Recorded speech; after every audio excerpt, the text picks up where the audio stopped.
Hi, this is the news wrap up on remotv. I am Victoria Adewobola. NSAS protests continue despite Buhari's appeal. Youth on Saturday continued their NSAS protests in Lagos State despite an appeal for calm by the President, Major General Muhammadu Buhari. The youth protested at Ikorodu and Lekki areas of Lagos State. They are protesting against brutality and extortion of operatives of the Federal Special Anti-Robbery Squad.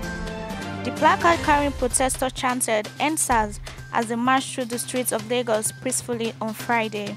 The president had appealed to hundreds of Nigerians to be patient with the government, assuring them that SARS would be reformed.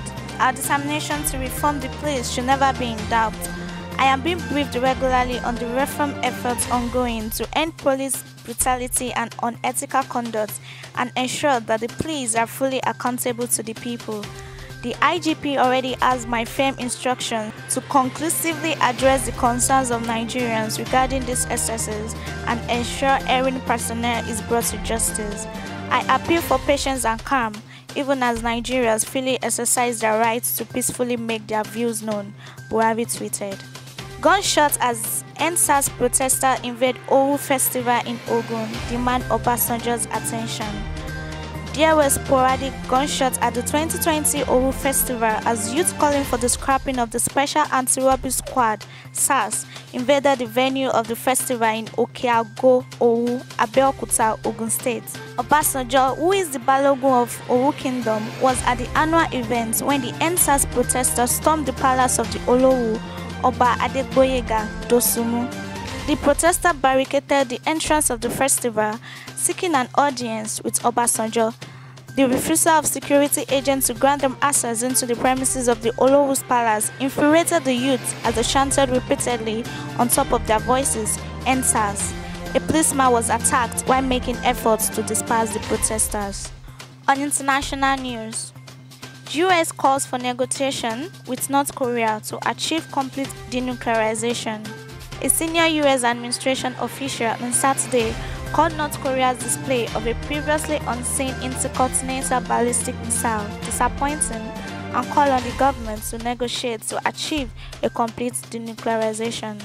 Analysts said the missile, which was shown on a transporter vehicle with 11 houses, would be one of the largest road mobile intercontinental ballistic missile (ICBMs) in the world if it becomes operational. It is disappointing to see the DPRK continuing to prioritize its prohibited nuclear and ballistic missile program over working towards a brighter future for the North Korean people, the official said. The United States calls on the DPRK to engage in sustained and substantive negotiation to achieve complete denuclearization. On sports, footballers scared to visit Nigeria, says Ndidi. Super Eagles midfielder Wilfred Ndidi has said Nigerians, including footballers who are overseas, are scared to visit the country over alleged killings by suspected operatives of the Special Anti-Robbery Squad. He made this known in a tweet on Saturday. Ndidi, who plays for Premier League club Leicester City, lamented that many Nigerian youths are being killed by those expected to protect them. The footballer also decried the arrest of youths putting on hairstyles also worn by footballers. NSAS for the safety of Nigerians. We are scared to visit home because the people who are meant to protect us are killing us. Looking good with dread is not a crime, he tweeted. On entertainment, Burna Boy bows to pressure, joins NSAS.